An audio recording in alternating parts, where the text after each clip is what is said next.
Hello, my friends, and welcome to a brand new episode of Discourse in Magic. My name is Jonah Babbins, and in this episode, we sit down with Pit Hartling. This was such a fun episode for me. I am a big fan of the magic of Pit Hartling, and I'm a big fan of the thinking of Pit Hartling because I like the premises that he has. I like his presentations, the way he presents, his methods, and his effects. I don't know what else there is to like, but I like them all. So we got to dive into a lot of the parts of that I enjoy and some of Pitt's thinking on some of the subjects that have really troubled me in presenting magic. And as well, I know a lot of listeners are big fans of guests laying out how they come up with their presentations and come up with their magic. And I think Pitt has come up with incredible magic, and he walks us through exactly how he does it, what you can do, and also some of the deep inner thinking about the presenting of effects and what's going on in the minds of the audience. This was an awesome episode. I had a blast. I think you're really going to love it. Here is a wonderful time with the one and only Pit Hartling.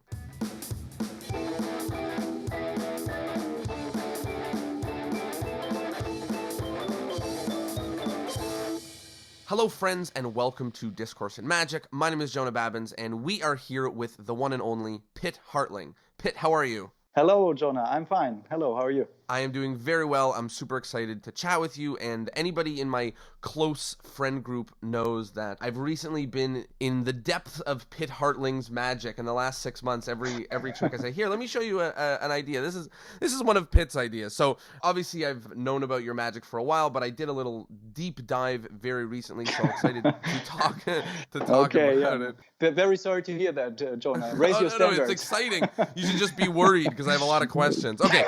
Okay. So let's start at the very beginning. How did you get into magic? That started when I was around 10, and a few things happened at the same time. I found a magic set in my aunt's basement, one of those old magic sets where stuff was still out of wood and all that. So I thought that was fascinating. And then at the same time, I saw a magician perform, quite a well-known guy in Germany at the time, Marvelli, strange name, but he did all the classics. And I mean, all the classics like Hippity Hop Rabbit and Alarm Clock Production from a Square Circle and Egg Bag and Linking Rings and what have you. And I loved that. So that made quite an impression on me.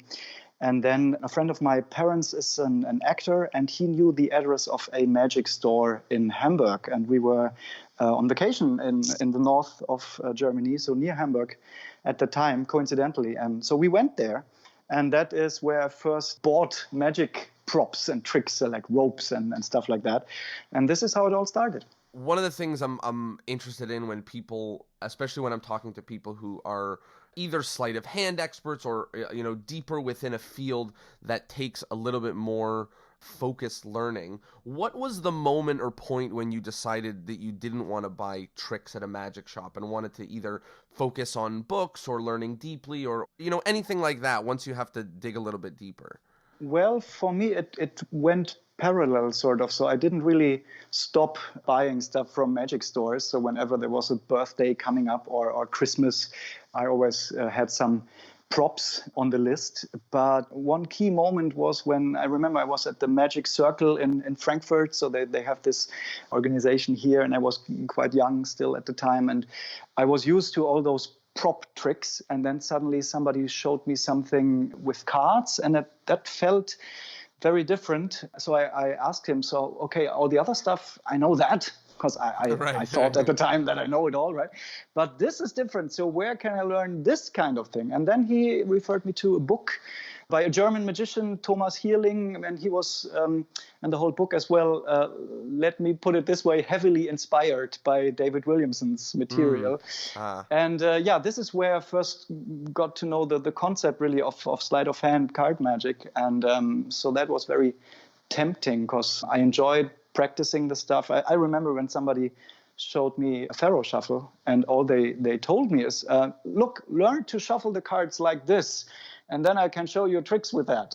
But he didn't give me any instructions or anything. So I just sat down and practiced until I could get the cards to alternate. And this is why I still have a very strange Pharaoh handling to this day, because nobody really showed me how to do it. But it works, and that's the important thing.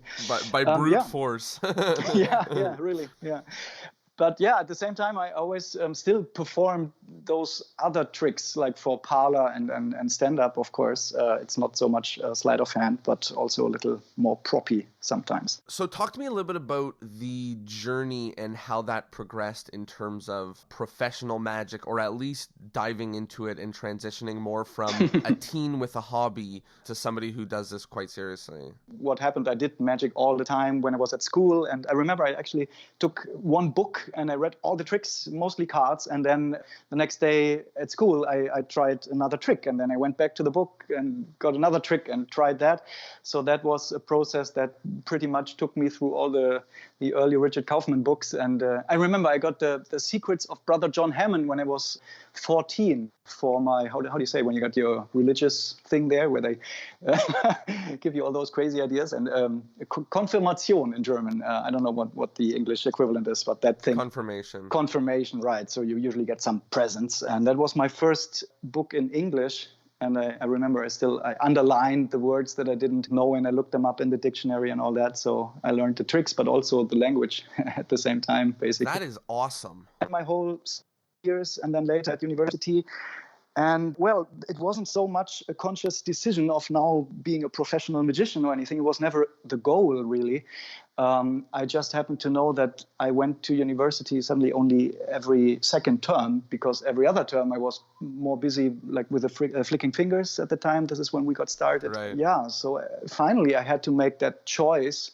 Do I want to finish my studies and then do magic full time, or do I just go on and dive into magic right away? And after a while, the choice was really easy, because I never had to, to jump into cold water, so to speak, because the water was already pretty warm. So I was already performing and earning some money. And that also helped, of course, with my parents, because they saw, he's going to do that thing anyway, and he can sort of make a living. So yeah, it's much easier to convince parents when you're making money already. Exactly. But it was never a goal, and it was never really difficult. And I don't even remember what year that was. People keep asking me, so for how long have you been doing that professionally? And I have to look it up really to be able to answer that, but I don't know at the moment. So you quit school? Or you finished your... No, I quit university. So the only thing that was missing was my final exam. But for a while I thought, okay, yeah, I'll do it. So close. Who cares? Yeah, but it was like German literature and psychology and philosophy anyway. So I wouldn't have had a job anyway in that, right. So it doesn't have... Writing that exam wouldn't have really done... No, it didn't make much of a difference. You sort of went on a journey to get there. You didn't take any big leaps. It kind of slowly transitioned till all you had left to do was not take an exam. Exactly. And then you were a magician. And I can highly recommend that process. It turned out very well. Almost get a degree. I love it. All right. Let's get into a little bit and let's talk about creating magic and putting together some magic. One of the things that I'm constantly getting questions about from the listeners is about building an effect or coming up with premises or presentations for your magic. And the whole point of this podcast is to talk about theory, but kind of every single person says the same thing a lot of times, which is, it kind of just comes to me. I don't have a process. Something turns into something else. Like, rarely do we get straight answers. So let me ask you a little bit. How does a new premise or a new claim or effect or anything like that come into play for you? Yeah, well, for me, there are at least two different approaches to that. One is to start with sort of a plot, not even necessarily an effect per se, but just the general phenomenon, the storyline, so to speak. So, for example, one thing I remember specifically in one of Douglas Adams's books, there is a concept called the infinite improbability drive. So that's a method to drive a spaceship, and it's based on probabilities. So you have this setting of certain probabilities, and if you just put in the right setting, then the spaceship will bring you to that spot in the universe with that probability of you being there at that time. Okay, so it sounds quite weird, and it actually is. But I use that in two different ways. Thomas Frapps, one of the Flicking Finger buddies, we have a full evening show or two shows now about science, physics, and all that. And we had a trick about probabilities where we had this concept of an improbability drive. So we would put the setting on a certain probability, and then events that have this probability of happening occur. So, and the same, I used it for a card trick once with one of those little old clock things that you would use in the kitchen, like a kitchen timer, but not a digital one, but the old, with a dial. So I would say, look, if you put the probability like half and half, 50-50, then you could influence the colors of the deck, and you would go into some kind of out of this world thing, because for every card it's a 50-50 chance. But then if we increase the probabilities to 1 in 13 and so on, and then one of the right suits, the right values is selected and all that. And at the end, the finale was a 2-deck full coincidence where 2 decks are shuffled and then they end up in the same order. And the probability of that is 1 to 52 factorial. So it's quite improbable. So you turn up that device all the way, full throttle, so to speak, and then all those almost impossible, highly improbable things occur.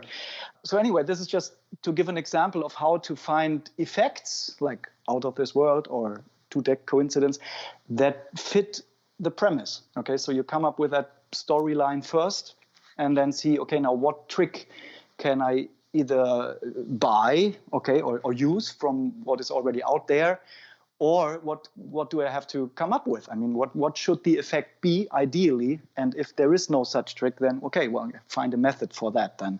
And the other approach is to go exactly from the opposite, and this is something that I do quite often as well, to start from some method or some strange discovery. For example, there's a trick that I've sort of found in the Tamarisk deck. Well, to make the story short, I noticed at one point that every third card in the Tamarisk deck is red, okay, for a very long stretch. And if you exchange a few cards, then you can make every third card red. So I said to myself, okay, yeah, that's nice. That's a nice structure. It's an aesthetically pleasing thing, a characteristic. Every third card is red, but that's not an effect. That's not a trick. That's nothing.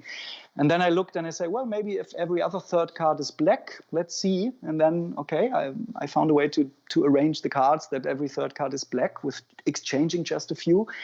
And then I said, okay, now I have that. Every third card is black, every other third card is red, and every other third card is a mix of red and black. But where's the effect in that? From that came the last trick in the book, In Order to Amaze, which is an interactive game, like a betting game. People bet on one color, and then every third card is turned up and so on, and a multi-phase, almost comedy routine. And I like that very much at the moment. I perform it a lot, and it's always, I use it to close my lectures usually. And you give money to the people and they're betting with you. So it's really sort of a party thing. And at the time when I was sitting here, I remember I was sitting on the couch looking at this deck and noticing that every third card is red. I wouldn't have dreamt that this would be this quite entertaining big piece. It's like in 4 phases and takes 10 minutes or so. But that's what can happen sometimes if you think, how can I make this into an effect? So the 2 ways are premise first, so starting with an idea that you want to express, and then I thought that second one was going to be trick first, but it actually was more method first. Yeah. And actually, there are 2 points about this that I want to make. Tamarisk once made the point that the method is actually the most important aspect of a trick. I mean, most people would say, oh, no, it's the presentation, the way you perform it. But you can make the argument that the method is actually quite important, because if the method is not deceptive, then whatever you perform can be as entertaining as you want. It will never be magic, because you won't fool people, So it can be comedy or it can be very poetic, but it won't be magical. So if you start with good, solid methods, then you already have some element there. But sometimes what happens is that the good, really deceptive methods, they are in a way quite boring. You have good concepts, nobody knows how you do it, but nobody cares either. then the challenge is to pack this method into sort of an engaging presentation and make it performable so people will actually care about it. But you already have the deceptive part because you have a good method to begin with. Okay, so the only work that remains is just to make it entertaining and to make it work as a performance as well. Do you ever start trick first? So do you ever start saying, I want to do an oil and water, but different? Not really. No, not really, I have to say. And that's maybe one of my weaknesses because I'm not really good at looking what tricks are there out in the market, so to speak, and what trick can I buy and now perform it and make it my own. I'm not really an expert on that. I think it's not a weakness. I think it's a strength. Yeah, I don't know. I mean, there are some really good tricks out there that I just don't perform because I think I would just perform them the way everybody performs them. And then what's the point, really? But yeah, well, I do some standards, of course. Also in my stage show, I do many standards like Bill and Lemon and stuff like that. But even there, I try to make it a little personal at least. And that's a trap that people fall into of doing standard effects is it's very hard to come up with a presentation for a classic that's, better than the classic. Yeah. And also a danger because going back to Tamariz again, the classics are classics for a reason usually. And part of that reason is sometimes that they have some let's say inherent symbolism. Okay, so the trick speaks for itself, so to speak. If you cut a rope in two and then you restore it, it really speaks for itself. If you then cover that with some pseudo original presentation, it can actually make things worse because the strength of the symbol that everybody will feel if you just let it breathe, so to speak, that can be covered with jokes and funny characters and all that, and at the end, nothing much of the basic strong idea of the effect itself remains. So that can also be dangerous, I think. Definitely, we've seen examples of effects being ruined through originality versions. Yeah, exactly. Yeah, that's also the problem with competitions.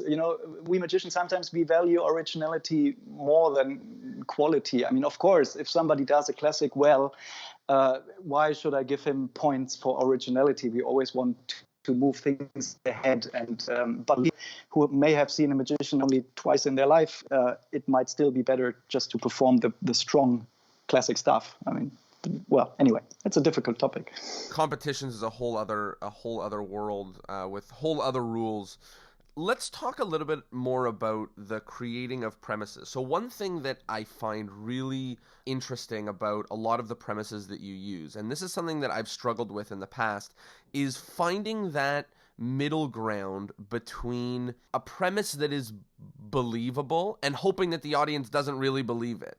Like I love claiming things in my magic. Oh, I can look through all the cards in a second and tell you which one's out of place, or show me 5 cards and I'll tell you which, or whatever it is. But I run into problems all the time when they're believing it. So what's your strategy for this? Yeah, probably the tone, how you perform it. I mean, the key is that it is sort of emotionally believable, that it feels true, but at the same time, intellectually, obviously fake. Okay, so they have to know that that they know that nobody believes it.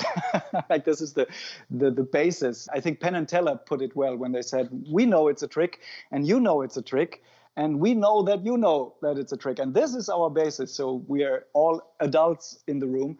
And I always feel when I do some like mind reading, for example, and after the show, somebody comes up and say, hey, but okay, now can you actually read minds? I mean, are people sending out signals? Is it body language or is there telepathy? What is it? Well, on one hand, I know the method was good because it obviously fooled them. But on the other hand, I failed sort of as an artist because they didn't realize that it was, artificial. That's where the word comes from after all, right? That my job is to make them live that fiction for a while, but after the show they should know well that it's not real. Otherwise, I'm a charlatan. I might be Uri Geller or all those people. Right? That's not what I'm striving for. Yeah, it's a question of balance, really. I mean, playful stories. Let's take a case study. Like, let's pick a trick that could seem believable. Like, what I'm struggling with right now is I have a version of a tossed out deck. Where I find out specifically what cards people are thinking, and I cannot figure out a way to reveal that I know what those cards are without claiming something and I'm not sure what to do. So what would your wisdom be? Well, a good friend of mine, Wolf von Kaiserlink, German magician, he once formulated a concept of how can I translate that? In German, it's a Scheinursache, and that's a sort of a fake cause. Okay, so you have some phenomenon that you can read their minds, but you make it a bit more specific by giving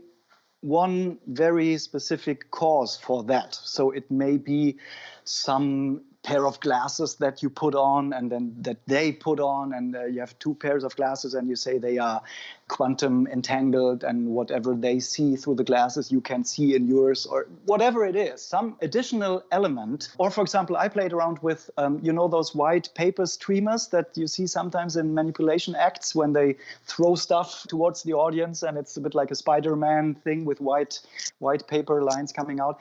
I thought it might be could give a good picture of like group mind reading. Everybody is thinking of cards, and then you have those streamer things that you say you can now make a connection with them, and then you throw out this thing, and you have this image of like almost paper beams going at everybody.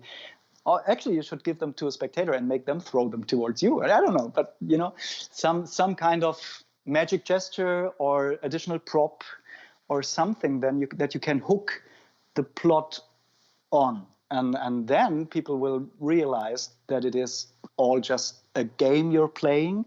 But at the same time, of course, if the method is good enough, then, well, there's no other explanation. So it must be that, but it can't. So, and then I think you have a good balance if all goes well. I love that idea of sort of externalizing some of the ability to a prop or an idea or a moment, something that isn't just claiming the ability. I really love that. How do you avoid, I don't want to say talking down to the audience, but I feel like if a premise is stupid enough or silly enough, then they might feel, I know what you said about, I know this is a trick, you know this is a trick, let's all be adults about this, but then we can claim like, hey, this is X-ray glasses. Like, are they not going to roll their eyes and say like, what is this guy expecting me to believe? Yeah, I think this is a function of character then, really, whether your persona on stage fits that presentation. So for myself, I sometimes come across as very playful and almost naive. And so if I claim those absurd things, like if I drink orange juice that enhances my memory or stuff, it's just a game that I'm playing with them and I'm inviting them to, well, play along.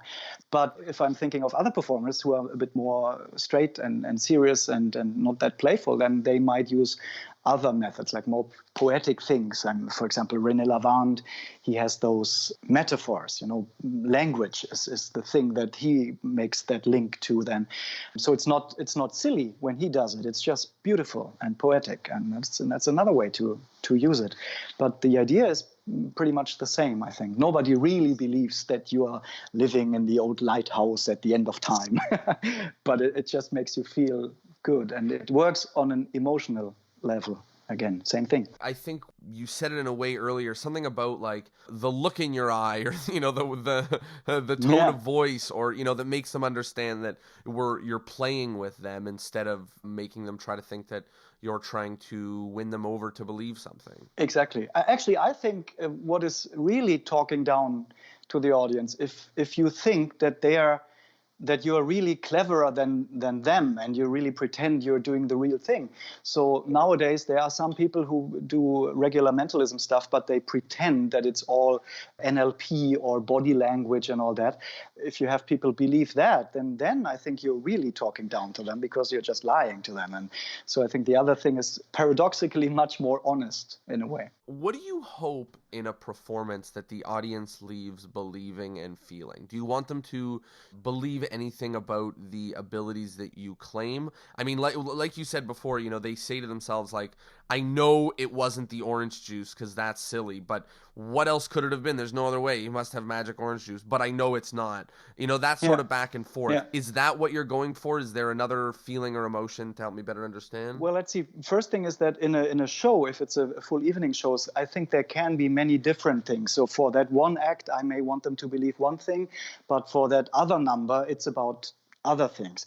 Generally speaking, I don't want anybody to go home and believe lies about the universe, so to speak. Okay, so if they go out and say, oh, I didn't know that with body language you can actually tell what people are thinking, that's just not true. So I don't want anybody to believe that coming out of my show. And in those cases, they should realize it's just fictitious. I sure want them to have that feeling of impossibility at one point or the other. So if they believe that it's body language or it's memory or whatever the skill may be, then they have an explanation. I mean, they may be impressed. Yeah, it can be fascinating, but they won't have that feeling of impossibility, because for that you really want to leave them without any explanation whatsoever. And again, not necessarily in every act, in every number you do. Some others may just be for the comedy or to be somewhat more poetic or dramatic, or yeah. It almost makes me think of the Magic Way, except with thinking about the reality of a trick and then showing that it's not real, instead of thinking of a method of a trick, like following that your audience follows that it could be believable and then cutting off the believability. That's very interesting. So a few other areas in this sort of space that I want to chat a little bit about. I wanted to talk about counting tricks. So I love, with burning fire in my soul, all counting, not all of them, but I really do like counting tricks, because for me it allows me to build tempo in a way that speaking just doesn't. But a lot of people have hate for them. So talk a little bit about counting tricks, what you like about them, and why you include them. Well, I thought a lot about what you call counting tricks when I wrote the book, and then I realized at one point some of them I hate and some others I like for pretty much exactly the same reason that you say. You can make it very, you can build suspense and you can have a good rhythm and so on. So why do I hate the others then?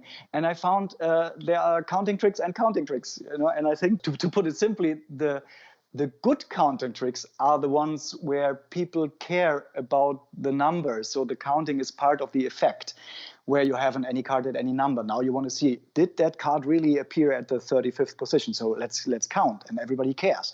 Or you have a cards across, where it's 10 cards here and 10 cards there, and now it's only 7, 3 cards have disappeared, and now you want to count and see whether they actually arrived over there on the other side of the stage in their hands and so on. So now they count and you care. But the other counting tricks are the ones where the counting is not part of the effect, but it's just part of the method. And that would be where you say, for example, cut off a packet of cards and count how many cards you have, and then count down that same number in the rest of the deck and remember the card at that position. So right. Just to have a card selected, you have to cut off a packet and count that number twice. So nobody cares about that. And it's right. Just that time. And those are the kinds of counting that I think if you don't want to put your audiences to sleep. Yeah. I guess kind of the counting part has to be the result. Exactly. I love that. Let's talk about challenges a little bit in Magic. One of the things that I loved both your books. We'll talk about it close to the end, but I loved when I read Card Fictions many years ago for the first time, because a lot of the things were things that I had thought about but not put into words, and then you did, which was great. But one of the examples was challenges and figuring out what you can do to get the audience to bite and say, oh, could you da-da-da-da-da-da, and figuring out how to make that happen, or setting everything up so that can happen. Can you talk a little bit about challenges, and maybe some people who don't know what I'm talking about, let them know what that is and how someone can try to figure out how to add a couple or incite a couple challenges in their act? Yeah, well, the idea is that you make people challenge you to do very specific things that you are actually prepared for, but because it is apparently their idea, and then you fulfill their wish, so to speak, and you react to them. It feels like you're omnipotent, and whatever they would have wished for, you could have done. That's the subtext. And well, now you make me try and remember the whole essay, because I probably explained it much better in the book than I can do it now. And actually, the article on the inducing challenges is part of a book that is Vanishing Ink put it out for free. It's a collection of magic theory articles and little essays. Magic in Mind, I believe. That's the one. Yeah, yes, and that is really amazing. Yeah, it's a great collection. So it's the best free magic document available on the internet. That's my belief. I would agree. It's really great. So you can get it there and just look it up. But yeah, basically the idea is challenges do not just arise randomly. I mean, it's not that people would just throw the odd random challenge at you, but they are usually triggered by something you did before. For example, if you take the linking rings, in a way, you have a natural, relaxed state of the rings. So if you imagine just two rings, and this is when the rings are separate. And then if you link them together, now suddenly you have this conflict, this inherent conflict that cries to be resolved to make those rings go apart again. So if you put two rings together and just wait, then I think that sooner or later somebody is going to say, well, now take them apart again. The opposite is not necessarily true. So if you have two rings and you put them together and then you take them apart again, then I think much fewer people would say, okay, now put them back together, right? And only to say, now take them apart again at the end, because this feels better. That's the way it should be. Right? So this is on a symbolic level, so to speak. And also what you did before. So I think one example, like a hypothetical example that I give in the book, is when you spend 10 minutes on stage reaching into the air and producing cards, and then after the show somebody asks you for your business card, and then you look for your card and you secretly palm it. You take it out of your pocket, have it in back palm, but you pretend you can't find one. And you say, sorry, I think I'm out of cards. I don't know. Maybe I give you one later. And then if you wait for a second, they might just challenge you to, well, just reach into the air and take one, as a joke, and then, it's actually a good idea, and you do it. And I mean, that might be a little joke then, of course, but it is an example where the idea might be from what they saw you do before. Okay, so that's another way to trigger a challenge. And there are some other verbal strategies. And if you can try and put a little challenge into your things. For example, one thing that I use, just a small thing, is if you end a set of card magic with a deck in a new deck order. You come from the Tamarisk deck, you can put it into new deck order with Pharaoh shuffles. And I noticed that the suits run ace to king, and then again ace to king, but two of the suits will be in the reversed order, so king to ace. So now what I do is I produce the first 13 cards. It's spades, for example. It's the ace, 2, 3, up to the king. And then when they start applauding, I interrupt them and I say, we still have the clubs and hearts and diamonds left, so which one is it going to be? And I try to force either clubs or diamonds, because those two run in the opposite order. Okay, so what I would say is, like hearts, for example, everybody says hearts, especially the ladies, of course, it's always their favorite. So what would you like? And I point to a gentleman, to some guy. And usually, because I mentioned hearts and because I mentioned that is what the ladies usually pick, usually he will go for either clubs or diamonds then. And then this is when I ask, okay, and clubs, for example, well, why not? And how do you want them? You want them exactly the same, like ace, 2, 3, or what would you like? Any other, and you sort of leave it open, leave it hanging there. And more often than not, some will say the other way around or something like that, because that's just a very obvious variation of just the same order. And this is when I pretend that I didn't really understand. I say, what do you mean the other way, like face down? No, it's better if we can see the cards. So I pretend to misunderstand, only to make him explain it even more clearly. So he will say, no, you start with the king, and then king, queen, and okay. And this is when I put the deck down and I say, wait, okay, so you want clubs and you want them the other way. Right. So what is your name? And now we are building up this big conflict, and then you eventually really do it. Yeah, it is just another added bonus that apparently they got this crazy idea. It's almost like a heckler a little bit. And if they don't take the bait, so to speak, well, nothing happens. You can just say, let's go from the king, and boom, and you just do it yourself, and no big deal. Nothing is lost. Right. I mean, take the bait is such a great way to think about it, because it's kind of like leaving open hooks, for people to bite onto. Someone listening to this might say, well, what would you do if they said, put them even numbers first and then odd numbers, or something like that, like what do you do if the challenge is not the one you wanted? How do you handle that? Well, you just do it. I've had that happen a few times. It doesn't happen very often, but it has happened. Well, and as you pretend not to have understood what they mean, you just cull out every second card. It's only 7 cards or 6. Right. So the first 13, and you cull out every second. You say, what do you mean, like you want only 6 cards, or you mean like the 2, 4, and at the same time you're doing it. Wow, right. So there is a way to just do that. It's great. It's a good moment, actually, because that's a very specific challenge. And if they name something that you can't do? Yeah, good question. I don't know. I mean, the thing is that you have to think about what they might possibly come up with. And usually, you know how it is with original joke. Everybody tells the same joke, but they all think they are telling it for the first time. Usually, if you've done the things for a few years, there are not so many ideas that you've never heard before. So that's really, really helpful. And I think making it seem like we are fulfilling wishes in as many ways as possible is really great. Let's talk a little bit more about presentations. You know, earlier when we were talking about coming up with a presentation, you said that you would sometimes go trick a method first by finding something interesting and diving into it, or premise first and finding an idea or a poem or a movie or whatever it is that appeals to you and putting it into a trick. How do you find different things like that appeal to you? Like, what kind of places do you search for premises that are exciting, or does it just come to you and you let it happen? Basically, the latter. So you search everywhere. That's probably the answer that everybody would give you.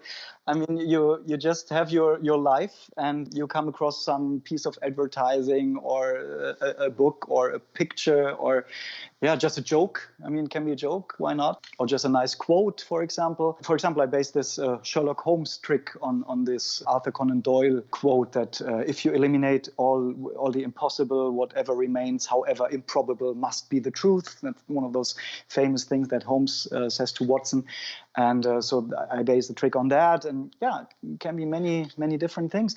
Sometimes stuff that spectators throw at you. Okay, so sometimes somebody makes a small joke and everybody laughs, and you think, okay, that's quite funny, but it's actually a good idea, you know.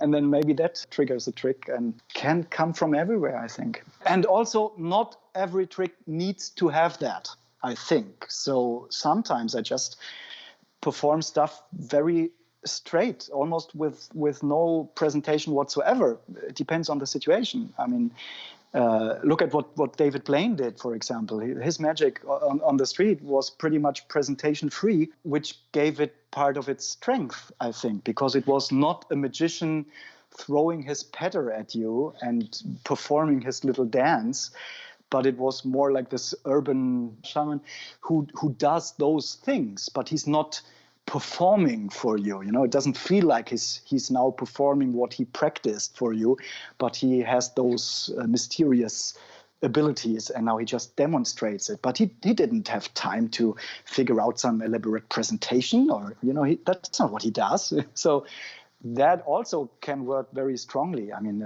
it depends. I wouldn't say you always need this kind of a presentation. No. So one of the things that I've been struggling with recently is I've been basically always coming up with presentation, and I've found that I've been doing way more talking than magic because I'm spending all my time introducing all these heavy-handed things of what I may or may not be able to do, and I've been almost trying to swing the pendulum completely the other way and not really focusing very much effort at all in building up presentations so that I can spend more time actually doing the magic and living with people in the world of experiencing a magic trick instead of in the world of storytelling or something to that end. It's just a question of striking a balance in a show. I mean, sometimes it can be really good to have some elaborate storyline and a cool metaphor or a lyrical thing, or I don't know. But sometimes, I mean, I did the weighing the cards once for people at a bar, not really an official performing situation, where the line was just cut off a few cards and put them onto my hand.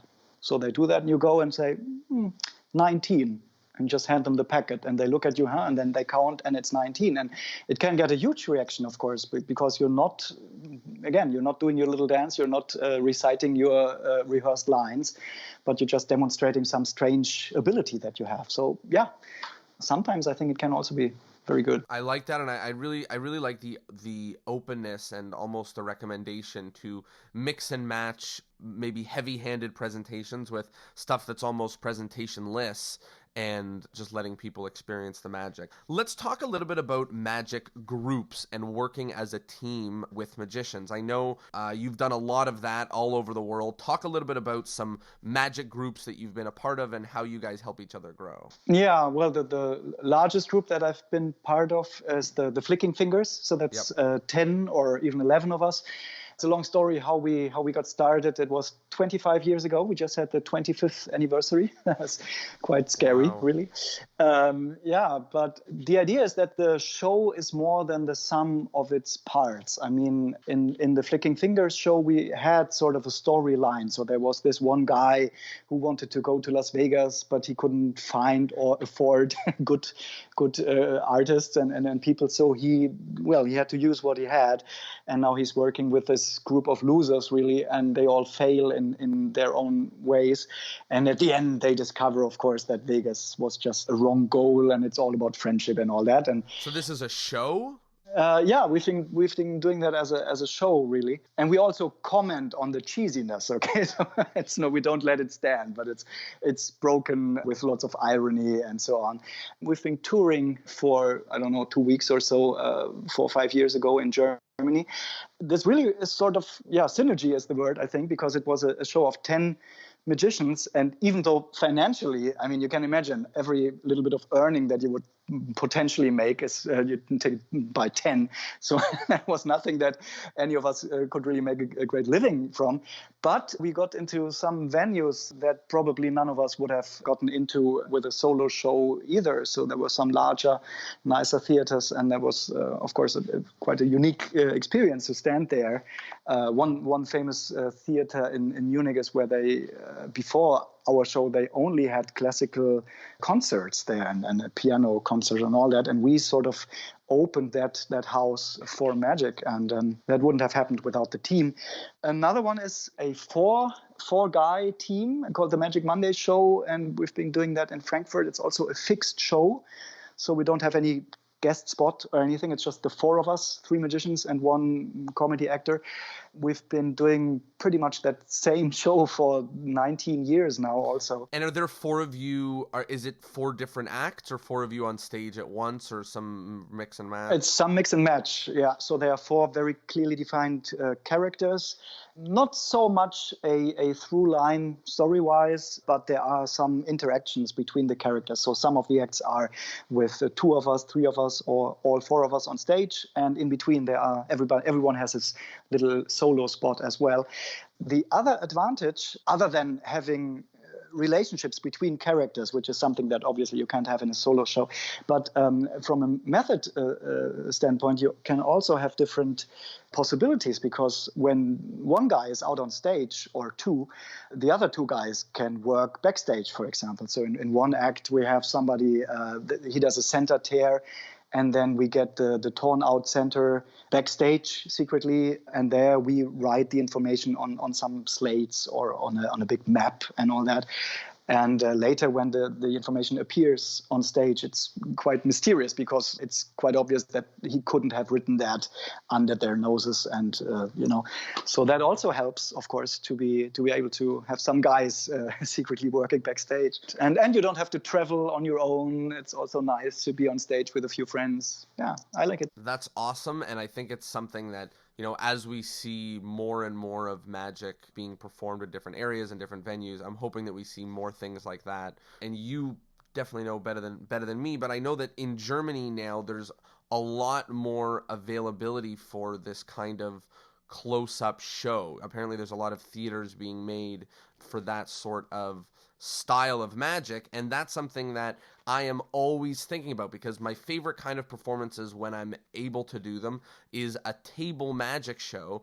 And right now I've been trying to transition what I do on stage to come close to feeling like what that feels like. And I don't know how to do it, and I'm asking everyone who I think is qualified how to do it. So what is your advice? How do you sort of channel that kind of feeling and pacing and energy from a close-up table magic show to the stage? Or is it possible? Are they different beasts entirely? Generally, I would say they are different beasts, but yeah, maybe it can be done. I'm not sure whether I've seen it. I think one thing that comes to mind that might be the closest that I've seen is Tamariz doing a stage show in Madrid in a 500-seat theater. So it's not a huge venue, but it's not small either.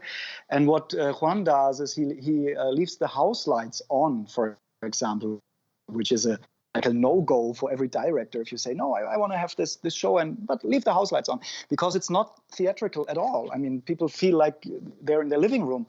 But that's the whole idea. I mean, Juan approaches this like a huge close-up show, really, and it's not. I mean, obviously, you don't have spectators right on your sides, and if you do small objects from behind, they might still be not so easy to see.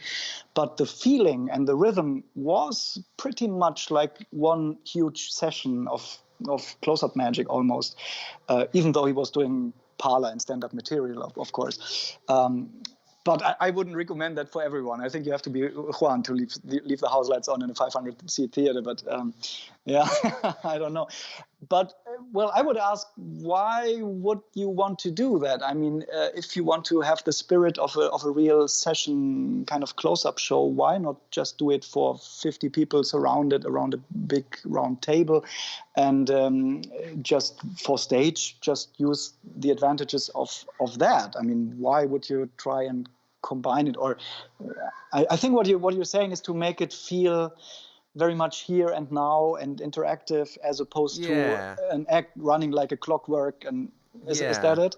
Maybe.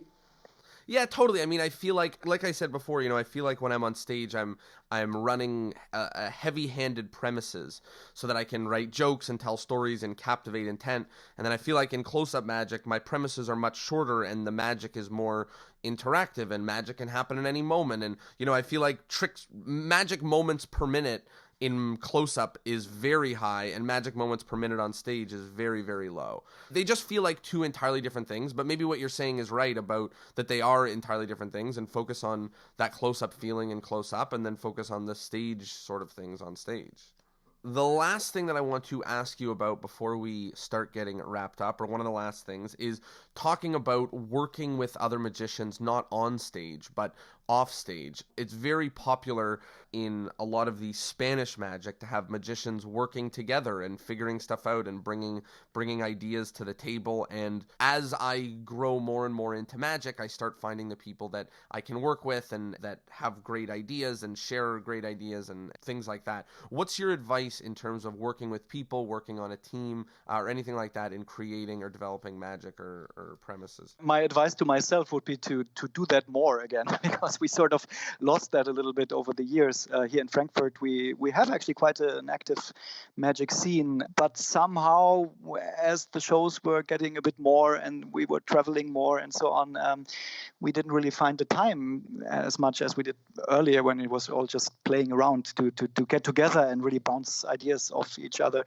Yeah, we should really make a point of make that happen more regularly again. Yeah, I can just recommend it. I mean, it's great, of course, not necessarily because you want to get good ideas from someone, but because you may come up with good ideas yourself as you're talking. And that's how it usually happens, even on the phone, or when I'm just walking across the street with some magic friend and we're talking about magic, and one thing leads to another, and suddenly you have this idea that you don't know where did that come from, and was it your idea, was it my idea, I don't know, suddenly it was just there. And those things just don't happen when you're sitting alone in your room. I mean, you can have other sources for ideas, obviously. You can read books, and if you're lucky and you misunderstand an effect description, right. You have a new effect. Yeah, but I think this is what it's really good for. And also, of course, if you have an idea that you feel is almost sort of finished, so there is some critical mass already there, this is also a good point, I think, to get some feedback from other people. But there you'd have to be careful whose feedback you ask for, because if you ask 10 people, then it might just confuse you. Yeah, I don't know. Sure, it's worth exploring. I love it, and more ways to explore and to dive deeper and come closer to coming up with great magic or great premises or making stuff that's impactful or strong or entertaining or whatever it is that we're going for. As we near the end of the episode, we have a bunch of wrap-up questions that every guest is asked. So the first one is about modern magic. So what is something about the world of magic 2019 that you like that you see going on, or something in the world of magic that you don't like that you see going on? I like, in Germany, at least at the moment, as you said, that there are some nice venues. Of course, also many full evening shows, be it solo or duo shows or team shows. So that's pretty good. It's alive and kicking at the moment. Things that I don't like, that's difficult. I tend to forget those, fortunately. I don't know. I have some little tiny pet peeves. So, for example, when you read in a book, now the spectator is allowed to shuffle the deck. Then I say, oh, well, that's how kind of you to allow him. So I think that's, it's just a question of style. I think now you ask the spectator to please shuffle the deck or something like that. Just sounds better to me, to my ears. But yeah, that's just a tiny Now thing. they're allowed. I love that. I find myself always reading books and wondering what I have lots of pet peeves when reading Magic books. The next thing is the endless chain. So in order to keep the podcast going on for eternity, each guest is asked to recommend another guest that absolutely must be on. Who must we have on the podcast? I know that Dennis was already on the podcast, so he's out in that way. Helge Thun comes to mind. Helge is the MC of our Flicking Fingers show. Great. Jörg Alexander, another great colleague, of course, who can talk a lot about magic, and to me is one of the best magicians there is. Gaston also, he can talk a lot about magic and playing different characters and acting and all that. So yeah, you already got 3 guys now. 3. That's usually I only get 1. This is a very, very good day. I love it. The last is the take-home point. So people have been listening to us talk about magic for an hour now, talking about all things under the sun, and they're going to think back to this episode and probably remember one main thing. What would you like that main thing to be for them? You mean other than be sexy, right? Oh, yeah, that's right. That doesn't count. Yeah, okay. A second main thing.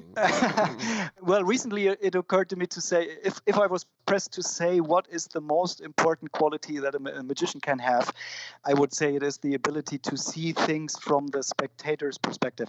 Now, it sounds trivial, of course, but I think it is deeper than you would think, because the whole magic way thing really is about trying to figure out what a spectator might possibly suspect or think at any given moment during a trick. And I think if you can do that, then it already takes care of many, many other things that otherwise you would have to think one by one. So if you can really try and forget about all that you know about methods and just try and see it from the other guy's perspective and what it might feel and what they might suspect, then I think you'd probably be a little bit better magician than before. I love that, and I do think it is a priority of us to think about what the spectator is thinking. And as I get deeper and deeper in Magic, that gets to become a harder and harder thing to do. But every now and again, you get a glimpse of it. And usually I get a glimpse of it when I see a trick that I've never seen before. And I go, right, that's what it feels like. That's what exactly. they must. And that's when I got to run home and start seeing things from the audience perspective. So thank you. That's really incredible. And the last thing I want to talk about is plugs. We've spoken about, I guess, both of the books, but we haven't called them by name. Card Fictions and In Order to Amaze. Both incredible books, which you can find at pithartling.com/shop. Do you want to talk very quickly about what each of them are? Well, yeah, briefly. Card Fictions is just 7 routines with a shuffled deck. So you just take a deck and you go right away. And I think some of the plots may be a bit unusual and, to me, interesting stuff that I still use. It's been 16 years now, so yeah, some of it has survived the test of time, or most of it, fortunately. And the other book is In Order to Amaze, and that is all about memorized deck magic with a variety of plots and themes and methods and routines and effects and all that. And it is stack independent, because I get that question quite a bit. Does it work with the Errant stack? Does it work with the Tamara stack? Yes, it does. So pick whatever stack you use. It can be your own. And at the end, there are 4 tricks, I think, or 3.5, so to speak, that work specifically only with mnemonica. That's Juan's stack, but all the other 19 or whatever are stack independent. And that's just what that is about.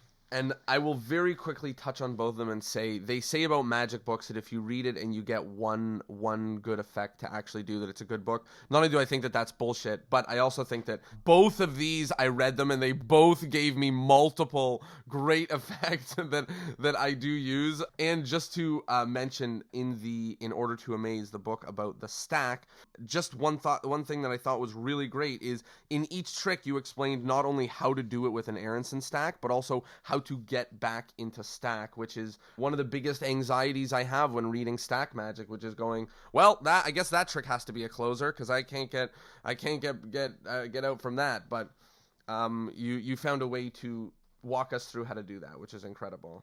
Well, yeah, this is just because I perform lots of memorized deck tricks in a session. And I think if the effects are different enough, then that's something you can actually do. Because sometimes people recommend not to overuse a method, but if the concepts are very different and the phenomena are different, then I think it's no danger in doing that. And so I wanted to continue with memorized deck magic after every trick, basically. So I had to find some way how to get back into stack. And they're all in the book. Exactly.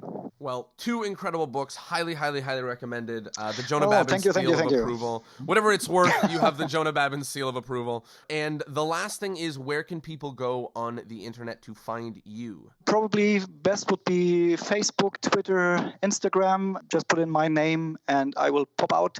And there's also my website, pithartling.com, but that is more for the general public. So you will find all my my advertising Promo and photos, nothing really yeah. not much of interest to other magicians, I suppose. Well, what an amazing, amazing episode. Pit, thank you so much for joining us. This was great. This was a whole lot of fun for me, and I hope that everybody listened to this learned something and hopefully adds a little bit to their magic. Hope so. Thank you, Jonah. I enjoyed that a lot. Thanks for having me. Thank you so much, and we will see everyone next Thursday. Peace.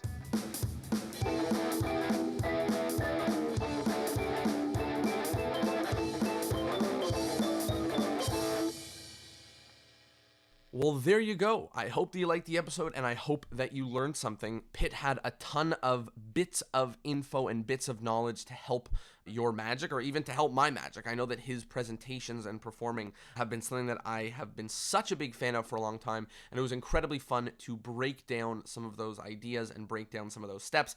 As always, if you liked the episode, if you learned something, if you want to put some of this stuff into good use, then please do me a favor and spread the word. Post it on social media, talk about it in your local magic club, yell at your front door. I don't care, anything to spread the word. That's the only way that people hear about this podcast. And as always, thank you so much for your ears, for tuning in, and for being a part of this whole thing. So thank you, and I'll see you next Thursday.